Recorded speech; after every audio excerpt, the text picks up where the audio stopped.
ఇద్దరు భారీకాయలు స్పృహలో లేని ఐశ్వర్యాన్ని తీసుకెళ్లి ఒక పెద్ద కేజ్లో పడేసొచ్చారు. ఐశ్వర్యని అలా చూసి పాపం అనుకుంటూ భయంగా లోపలికి వెళ్లారు మాయా, రేఖ. కాంచనమాల హాల్లో సింగిల్ సీటెడ్ సోఫాలో కూర్చుని, కమాన్ గర్ల్స్, ఏంటి అక్కడే ఆగిపోయారు అని మాయాని, రేఖని ఇన్వైట్ చేసింది. ఐశ్వర్యని ఈ షో ఆంటీని వదిలి వెంటనే వెళ్ళిపోదాం అనుకుంటే ఇదేంటి ఇలా ఇరికిస్తుంది?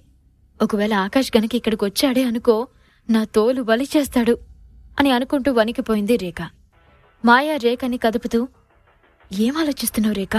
ఏదో ఒకటి చెయ్యి, ఏదో ఒకటి చెయ్యి అని చిన్నగా అరిచింది. నువ్వు కాసేపు నోరు మూస్తావా? ఇక్కడికి రావడం వరకే మన వంతు. వెళ్లాలంటే కాంచనమాల మేడం పర్మిషన్ కంపల్సరీ ఉండాలి. కొంచెంసేపు ఎలాగోలా అడ్జస్ట్ చేసుకో. ఎలాగోలా మేడంని ఇంప్రెస్ చేసి ఎస్కేప్ అయిపోదాం అని మాయా చెవిలో గొనిగింది రేఖ. ఏంటి మీ గుసగుసలు? తొందరగా రండి అని కాంచనమాల అరవడంతో ఫాస్ట్గా వెళ్లి కాంచనమాల ముందు నిల్చున్నారు మాయా, రేఖ. స్టెప్స్ దిగి వెనక నుండి మాయా రేఖలను చూస్తూ, కాంచనా, ఇప్పుడే వచ్చావా అంటూ అడిగాడు దినేష్ రెడ్డి. అబ్బబ్బా, ఫిగర్స్ కత్తిలా ఉన్నాయి. కానీ ఏం లాభం? నా పెళ్ళం ముందు ఇంకో ఆడదాన్ని చూసినా నా గుడ్లు పీకి గోలీలాడుకుంటుంది అనుకుంటూ వెళ్లి కాంచనమాల పక్కన కూర్చున్నాడు. కాంచనమాల ఒక్క చూపు చూసేసరికి తన నుండి దూరం జరిగి కూర్చుంటూ, సారీ అని మెల్లగా చెప్పి ఎదురుగా ఉన్న మాయా రేఖని చూసి షాక్ అయ్యాడు దినేష్ రెడ్డి. ఏంటి షాక్ అయ్యావా? ఒకప్పుడు నీ స్టూడెంట్సే అని కన్నింగా చెప్తున్న కాంచనమాలని చూసి మొహమాటంగా నవ్వాడు దినేష్ రెడ్డి. కాంచనమాల ముందు దినేష్ రెడ్డి అంతా అణిగిమణిగి ఉండడం చూసి ఆశ్చర్యపోయింది మాయా. యూనివర్సిటీలో ఐశ్వర్యాన్ని గడగడలాడించింది ఇతనేనా అని కూడా అనుకుంది మాయా. వీళ్ళెక్కడేం చేస్తున్నారు అని ఆలోచిస్తున్న దినేష్ రెడ్డితో, నీకింకో షాకింగ్ న్యూస్ చెప్పనా? అదే, నీ వెంట పడుతుంది కదా ఆ బ్లడీ బిచ్ ఐషు, అదిప్పుడు నరకానికి చేరువలో ఉంది. నా ముగుణ్ణి కోరుకున్నందుకు దానికి ఎలాంటి గత పట్టిస్తానో చూడు అని కసిగా చెప్పింది కాంచనమాల. కాంచనమాల ఐశ్వర్యని కిడ్నాప్ చేసింది అని అర్థమై కంగు తిన్నాడు. ఇదేంటి ఇలా జరిగింది? నేనేదో తప్పించుకోవడానికి అలా చెప్తే ఇది ఏకంగా ఐశ్వర్యని తీసుకొచ్చి పంచాయతీ పెట్టింది. ఒకవైపు ఆకాష్ నా కోసం సర్చ్ చేస్తున్నాడు. ఈ టైంలో ఇది ఐశ్వర్యని కిడ్నాప్ చేసిందని తెలిస్తే వాడు ఊరుకుంటాడా? అయినా వాడొచ్చేలాగా ఇది ఐశ్వర్యని ఫినిష్ చేస్తుందేమో. బట్ ఎన్నో ఏళ్లుగా దానిమీద నాకున్న కోరిక ఎలా తీరుతుంది అని దీనంగా అనుకున్నాడు దినేష్ రెడ్డి. దినేష్ తన ఆలోచనల్లో ఉంటే మాయాకి అసలు విషయం తెలియకపోవడంతో అయోమయంగా చూస్తూ, ఐషు దినేష్ సార్ని లవ్ చేయడం ఏంటి? ఐషు ఆల్రెడీ ఆకాష్తో కమిట్ అయింది. తను ఇలాంటి పని అస్సలు చేయదు అనుకుంటూ అదే విషయం కాంచనమాలతో చెప్పాలనుకుంది. మాయ మాట్లాడేలోపే రేఖ మాయ చేయి పట్టుకుని ఆపి, నోటికి జిప్ వేయ్ అని సైగ చేసి చూపించడంతో పిచ్చి చూపులు చూస్తూనే సరే అని చెప్పింది మాయ. సరే, నువ్వెళ్ళు. అది ఇక్కడ ఉన్నన్ని రోజులు నువ్వు నీ రూమ్ దాటి బయటికి రావడానికి వీల్లేదు అని కర్కశంగా చెప్పింది కాంచనమాల. దినేష్ అసహనంగా పైకి లేచి తన రూంలోకి వెళ్ళిపోయాడు. కోపం, నిస్సహాయత, బాధ, నాలో ఉన్న ఏ ఫీలింగ్ కూడా బయటికి చూపించుకోలేని చేతకనువన్నయ్యాను. ఈ కాంచనమాల నా లైఫ్ని రూల్ చేసేస్తుంది అని కచ్చగా అనుకుంటూ రూంలో పచారులు చేస్తున్నాడు దినేష్ రెడ్డి. అసలు కాంచనమాల తన లైఫ్లోకి ఎలా వచ్చిందో గుర్తు చేసుకున్నాడు దినేష్ రెడ్డి. ఫస్ట్ నుండి విపరీతమైన అమ్మాయిల పిచ్చి ఉన్న దినేష్కి కంటికి కనిపించిన ప్రతి అమ్మాయిని ఫ్లర్ట్ చేసి ఎంజాయ్ చేసేవాడు. ఒకవేళ ఆ అమ్మాయి లొంగకపోతే భయపెట్టి బెదిరించి మరీ తన సొంతం చేసుకునేవాడు. తాతల నాటి ఆస్తులు బాగా ఉండడం, తండ్రి కూడా మెడికల్ ఫీల్డ్లో వెల్ సెటిల్డ్ పర్సన్ అవ్వడంతో బాగా డబ్బుంది అనే పొగరు, అహంకారం అతనిలో నిండిపోయాయి. స్టడీస్ కంప్లీట్ అయినా జులాయిగా తిరుగుతున్న కొడుకుని దారిలోకి తేవడానికి తన ఇన్ఫ్లుయెన్స్ యూజ్ చేసి యూనివర్సిటీలో లెక్చరర్ పోస్ట్ ఇప్పించాడు. విచ్చలవిడిగా తిరుగుతుండే తనకి తండ్రి వార్న్ చేయడంతో ఇంట్రెస్ట్ లేకపోయినా ఓన్లీ గర్ల్స్ కోసం లెక్చరర్గా జాయిన్ అయ్యాడు.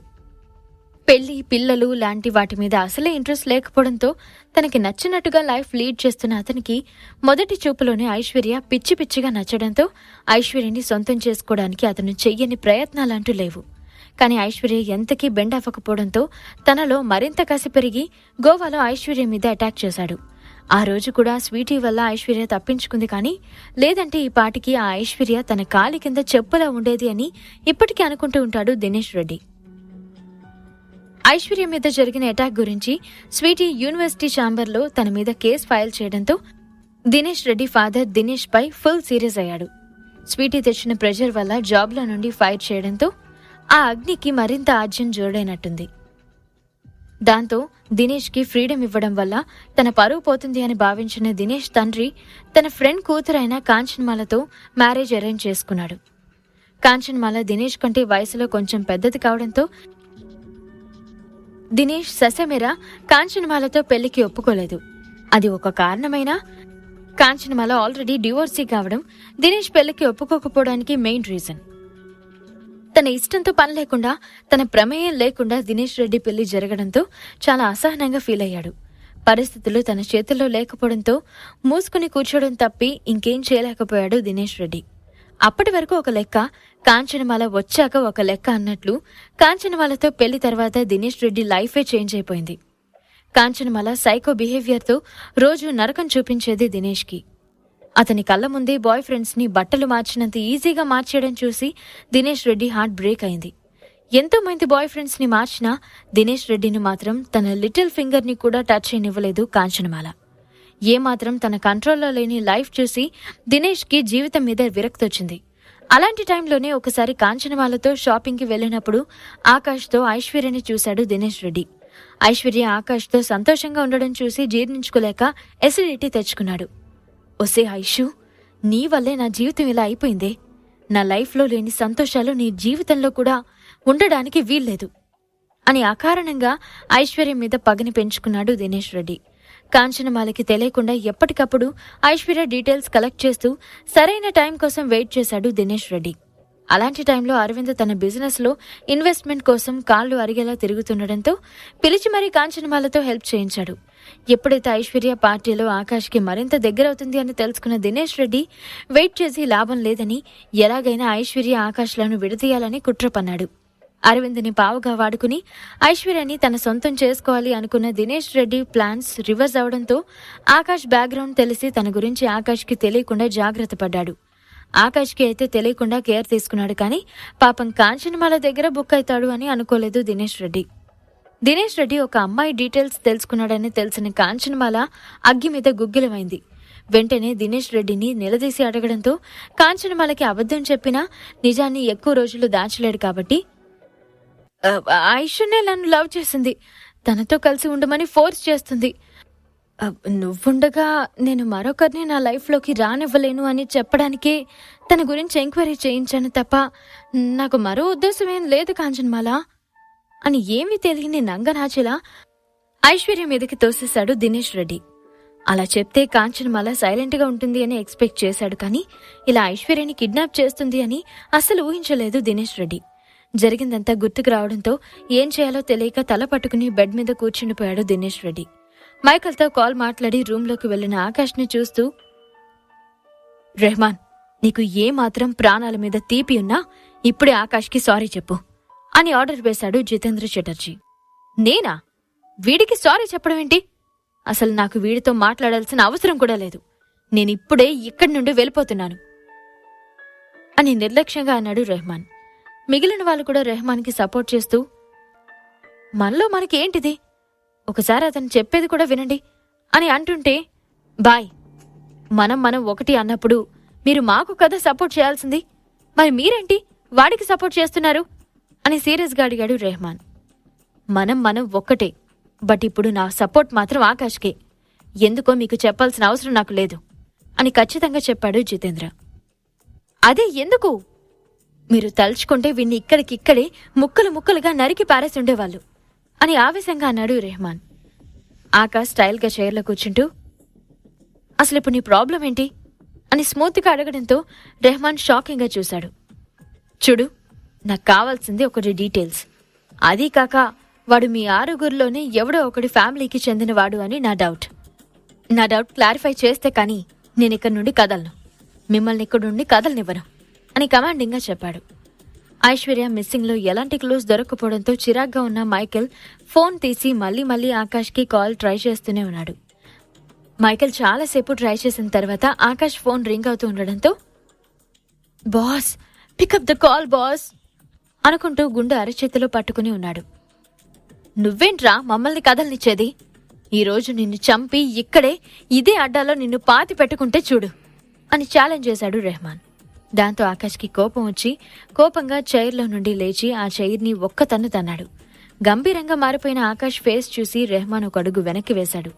అతడి నుదుటిపై పట్టిన చిరు చెమటలు చెవుల మీదుగా కిందకి కారిపోతున్నాయి. ఏది రమ్మను, ఎవడొస్తాడో నేనే చూస్తాను. నా ఒంటి మీద చిన్న గీత పడినా సరే నేనే నా గొంతు కోసుకుని చచ్చిపోతారా అని కాన్ఫిడెంట్గా చెప్పాడు ఆకాష్. అప్పుడే ఆకాష్ ఫోన్ మోగడంతో రెహమాన్ మీదకి వెళ్లేవాడు కాస్త ఫోన్ తీసుకుని బయటకు వెళ్లి ఫాస్ట్గా కాల్ లిఫ్ట్ చేసి, హలో మైకల్, ఆల్ ఓకేనా అని ఆందోళనగా అడిగాడు. Boss, really I'm extremely sorry boss అని ఏడుపు గొంతుతో చెప్పాడు మైకల్. ఆకాష్ సీరియస్ అవుతూ, ఏం జరిగింది అని గంభీరంగా అనడంతో పూసగుచ్చినట్లుగా జరిగింది మొత్తం చెప్పాడు మైకల్. ఆకాష్ గట్టిగా కళ్ళు మూసుకుని తన కోపాన్ని కంట్రోల్ చేసుకోవడానికి ట్రై చేశాడు. ఆకాష్ నుండి ఏం రెస్పాన్స్ రాకపోవడంతో బాస్ అని పిలిచాడు మైకల్. హా మైకల్, నేను అడ్రస్ షేర్ చేస్తాను, ఫాస్ట్గా వచ్చాయి అని కాల్ కట్ చేసి ఆలోచనల్లో పడ్డాడు ఆకాష్. ఐశ్వర్యని కిడ్నాప్ చేయాల్సిన అవసరం ఎవరికుంది? ఇది ఆ దినేష్ రెడ్డి ప్లాన్ కాదు కదా అని ఇరిటేట్ అవుతూ అనుకున్నాడు ఆకాష్.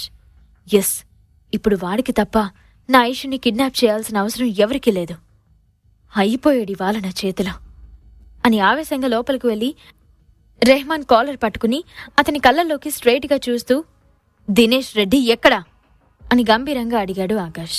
తన కాలర్ పట్టుకోవడంతో రెహమాన్కి కోపం వచ్చి, నీకెందుకు చెప్పాలరా అని నోరు పెద్దది చేశాడు. ఈ సమయంలో బ్లాక్ డ్రెస్ వేసుకున్న ఒక సెక్యూరిటీ గార్డ్ ఫాస్ట్గా లోపలికొచ్చాడు. రెహమాన్ బాయ్, కాంచనమాల మేడం మీ గెస్ట్ హౌస్లో ఎవరో అమ్మాయిని కిడ్నాప్ చేసి తీసుకొచ్చింది అని రొప్పుతూ చెప్తున్న సెక్యూరిటీ గార్డ్తో, ఏయ్ బుద్ధి లేదా? ఈ ప్లేస్కి పర్మిషన్ లేకుండా రాకూడదని మర్చిపోయావా అని అతని మీద అరిచాడు జితేంద్ర చటర్జీ. సారీ బాయ్, ఇది చాలా ముఖ్యమైన విషయం అని జితేంద్ర చటర్జీకి చెప్పి, బాయ్ మన మేడం చాలా పెద్ద పొరపాటు చేశారు. ఆ అమ్మాయి హస్బెండ్ సామాన్యమైన వాడు కాదు అని భయపడుతూ చెప్పాడు వాడు. ఆకాష్ విసుగ్గా రెహమాన్ని వదిలేసి తన మొబైల్లో ఏదో సెర్చ్ చేస్తూ ఉండగా సెక్యూరిటీ పర్సన్ మాటలు విని హడావుడిగా బయటికి వెళ్ళిపోయాడు ఆకాష్. ఆకాష్ ఐశ్వర్య ఎక్కడుందో తెలుసుకుంటాడా? ఈ దినేష్ ఐశ్వర్యని సేవ్ చేస్తాడా? ఈ ప్రశ్నలకు సమాధానాలు తెలుసుకోవాలంటే నెక్స్ట్ ఎపిసోడ్ వినాల్సిందే. క్రింద ఇచ్చిన లింక్ ని క్లిక్ చేసి పాకెట్ ఎఫ్ఎం యాప్ ని ఇన్స్టాల్ చేసుకోండి. Stay tune to pocket FM.